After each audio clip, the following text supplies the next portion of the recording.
5 अगस्त 2024 ये तारीख भारत के पड़ोसी मुल्क बांग्लादेश की तवारीख में ठीक उसी खूनी रंग से दर्ज हुई जैसे 15 अगस्त 1975, 3 नवंबर 1975, 24 मार्च 1982 से लेकर 11 जनवरी 2007 की तारीखें।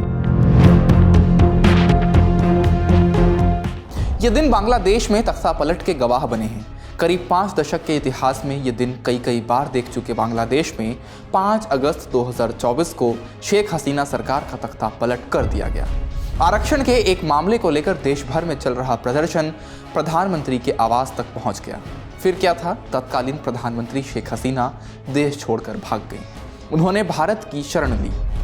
इस दौरान बांग्लादेश में जो कुछ भी हुआ, उसने एक और आंदोलन की जमीन तैयार की और इसी जमीन पर खड़ा हुआ हिंदुओं की बात करने वाला एक शख्स जिसका नाम है चिन्मय कृष्ण दास। अनुयायी उसे चिन्मय प्रभु कहते हैं। आज इस वीडियो में करेंगे बात इस्कॉन वाले चिन्मय दास की। क्या है चिन्मय दास की कहानी, इस आंदोलन से चर्चा के केंद्र में आने से पहले की भी बात बताएंगे और ये भी कि कैसे इन्हीं चिन्मय दास पर खुद इस्कॉन के इंटरनेशनल चाइल्ड प्रोटेक्शन ऑफिस ने प्रतिबंध तक लगा दिया था।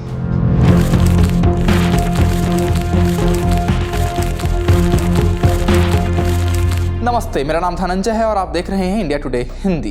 25 नवंबर की शाम बांग्लादेश की राजधानी ढाका से चटगांव जाते वक्त चिन्मय दास को गिरफ्तार कर लिया गया। बांग्लादेश पुलिस की खुफिया विभाग ने उन्हें गिरफ्तार किया। बांग्लादेश की न्यूज वेबसाइट डेली स्टार की खबर के मुताबिक पुलिस ने इस्कॉन से जुड़े चिन्मय दास को हजरत शहजलाल अंतर्राष्ट्रीय हवाई अड्डे के पास से गिरफ्तार किया। उन पर देशद्रोह का मामला दर्ज है। बीबीसी की एक रिपोर्ट के मुताबिक उनके खिलाफ बांग्लादेश दंड संहिता की धारा 120B, 124A, 153A, 109 और 34 के तहत देशद्रोह का मामला दर्ज किया गया है। गिरफ्तारी के अगले ही दिन यानी 26 नवंबर को उन्हें कोर्ट में पेश किया गया, जहां मेट्रोपॉलिटन मजिस्ट्रेट काजी शरीफुल इस्लाम ने उनकी जमानत याचिका खारिज कर दी। गिरफ्तारी के विरोध में बांग्लादेश के अलग अलग हिस्सों में हिंदू समुदाय के लोग प्रदर्शन कर रहे हैं, लेकिन चिन्मय दास पर आरोप क्या लगे हैं। 31 अक्टूबर 2024 को बांग्लादेश नेशनलिस्ट पार्टी के नेता फिरोज खान ने चटगांव में चिन्मय दास समेत 19 लोगों पर देशद्रोह का मामला दर्ज कराया था।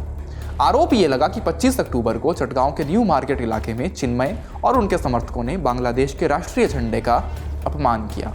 आरोप ये भी है कि चटगांव की रैली में चिन्मय और उनके समर्थकों ने बांग्लादेश का झंडा उतारकर भगवा झंडा लहराया। आखिर ये चिन्मय कृष्ण दास हैं कौन? 39 साल के चिन्मय दास का जन्म 1985 में चटगांव के करिया नगर गांव में हुआ था।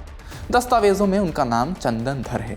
इस्कॉन की ओर से ही जारी 2023 की एक नोटिस में भी चिन्मय का लीगल नाम चंदन धर ही दर्ज है। इस नोटिस के बारे में हम आगे और भी विस्तार से बात करने वाले हैं। बांग्लादेश के 2 पत्रकारों ने बातचीत के दौरान हमें बताया कि इस्कॉन से जुड़ने के बाद उन्होंने अपना नाम चिन्मय कृष्ण दास रख लिया, लेकिन उनके समर्थक या अनुयायी उन्हें चिन्मय प्रभु कहते हैं। पत्रकार बताते हैं कि बहुत पता करने पर इस्कॉन से जुड़े लोग जानकारी देते हैं कि साधु संतों के बीच वो छोटी उम्र से ही भाषण देने के लिए जाने जाते रहे हैं। 12 साल की उम्र में उन्होंने इस्कॉन ब्रह्मचारी की दीक्षा ली। बांग्लादेश के 8 शहरों में इस्कॉन के 50 से ज़्यादा मंदिर और केंद्र हैं। इन्हीं में से एक प्रमुख मंदिर है चटगांव का पुंडरीक धाम। चिन्मय दास इसी पुंडरीक धाम के अध्यक्ष हैं। बांग्लादेश में हिंदुओं के खिलाफ हो रही हिंसा को लेकर आंदोलन में अलग अलग हिंदू संगठन शामिल थे। 2 नाम इसमें ज़्यादा सक्रिय थे, बांग्लादेश सनातन जागरण मंच और बांग्लादेश सम्मिलित शंख लघु ज्योत। इन दोनों संगठनों का विलय हुआ और एक नया संगठन खड़ा हुआ जिसका नाम पड़ा बांग्लादेश सम्मिलित सनातन जागरण ज्योत। चिन्मय को इसका प्रवक्ता बनाया गया। बांग्लादेश के स्वतंत्र पत्रकार अबू जाकिर बताते हैं, चिन्मय प्रभु साधु संतों और इस्कॉन के लोगों के बीच जाने जाते थे, लेकिन पब्लिक के बीच कोई पॉपुलर फिगर नहीं थे। एक पत्रकार के तौर पर खुद मैं या अन्य दूसरे पत्रकार उनके बारे में आंदोलन से पहले कुछ नहीं जानते थे। हाँ, ये कह सकते हैं कि आंदोलन के दौरान उनके भाषण से लोगों में एक अपील पैदा हो रही थी और इसी की देन है कि वो आज हर जगह खबरों में है। हालांकि आंदोलन से पहले 2023 में बांग्लादेश की खबरिया चैनलों में एक बार ज़रूर चिन्मय को लेकर खबरें बनी थी। इस्कॉन के इंटरनेशनल चाइल्ड प्रोटेक्शन ऑफिस यानी CPT ने 6 अक्टूबर 2023 को चिन्मय कृष्ण दास के खिलाफ एक पाबंदी वाला नोटिस जारी किया था। CPT के कमलेश कृष्ण दास की ओर से जारी इस नोटिस में लिखा मिलता है, सूचित किया जाता है कि इस्कॉन अंतर्राष्ट्रीय बाल संरक्षण कार्यालय चिन्मय कृष्ण दास कानूनी नाम चंदन धर के लिए अंतरिम प्रतिबंध लगा रहा है। वर्तमान पद पुंडरीक धाम हतजारी चटगांव। बांग्लादेश में मंदिर अध्यक्ष प्रतिबंध ये हैं कि वह कोई प्रबंधन या नेतृत्व का पद नहीं संभालेंगे, कक्षा नहीं देंगे या कीर्तन का नेतृत्व नहीं करेंगे, प्रभुपाद पूजा या माला चढ़ाने सहित कोई सार्वजनिक पूजा नहीं करेंगे, 18 साल से कम उम्र के किसी भी व्यक्ति से संपर्क नहीं करेंगे। बांग्लादेश के चाइल्ड प्रोटेक्शन ऑफिस निदेशक और इस्कॉन कोर कमेटी बांग्लादेश द्वारा तय किसी भी प्रॉपर्टी के अलावा किसी भी इस्कॉन प्रॉपर्टी पर रात भर नहीं रुकेंगे। यह खबर बांग्ला आउटलुक में भी मिलती है। इसी खबर में कमलेश कृष्णदास का बयान मिलता है। हमें चिन्मय कृष्णदास के खिलाफ आरोप मिले थे। इन आरोपों पर कार्रवाई करते हुए और हमारी अंतर्राष्ट्रीय नीतियों के अनुरूप हमने अस्थायी निलंबन लगाया। निलंबन से संबंधित पत्र बिल्कुल सही है। आरोपों की प्रकृति के कारण जांच को सुविधाजनक बनाने के लिए निलंबन आवश्यक था।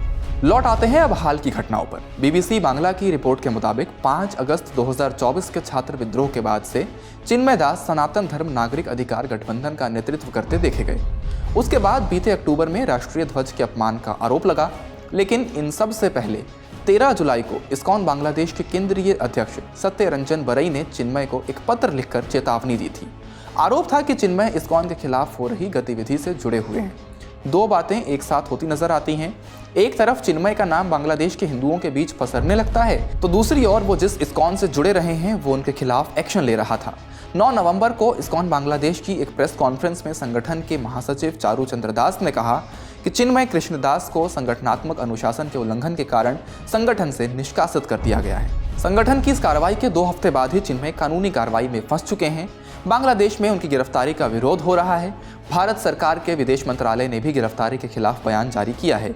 विदेश मंत्रालय ने अपने बयान में कहा, चिन्मय कृष्णदास जो बांग्लादेश सम्मिलित सनातन जागरण जोत के प्रवक्ता भी हैं, उनकी गिरफ्तारी और जमानत को नामंजूर करने पर हम गहरी चिंता जाहिर करते हैं। बयान में बांग्लादेश से हिंदुओं और अल्पसंख्यकों की सुरक्षा सुनिश्चित करने की अपील की गई है। भारतीय विदेश मंत्रालय के बयान पर बांग्लादेश का जवाब आया। बांग्लादेश सरकार ने ध्यान दिया है कि आज भारतीय विदेश मंत्रालय ने बांग्लादेश सरकार के आंतरिक मामलों से संबंधित एक बयान मीडिया में जारी किया है।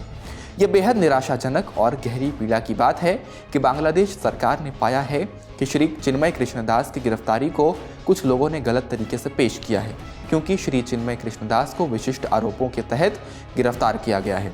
बांग्लादेश सरकार का कहना है कि इस तरह के बेबुनियाद बयान न केवल तथ्यों को गलत तरीके से पेश करते हैं, बल्कि दोनों पड़ोसी देशों के बीच दोस्ती और आपसी समझ की भावना के भी विपरीत हैं। कुल मिलाकर देखा जाए तो आंदोलन की जमीन पर चिन्मय कृष्णदास बांग्लादेश के अल्पसंख्यक हिंदुओं के नेता बनकर उभरे हैं। उन्हें लेकर हो रही चर्चा और 2 पड़ोसी देशों के बीच तीखी बयानबाजी बीते 4-5 महीनों में हुए घटनाक्रम की देन है।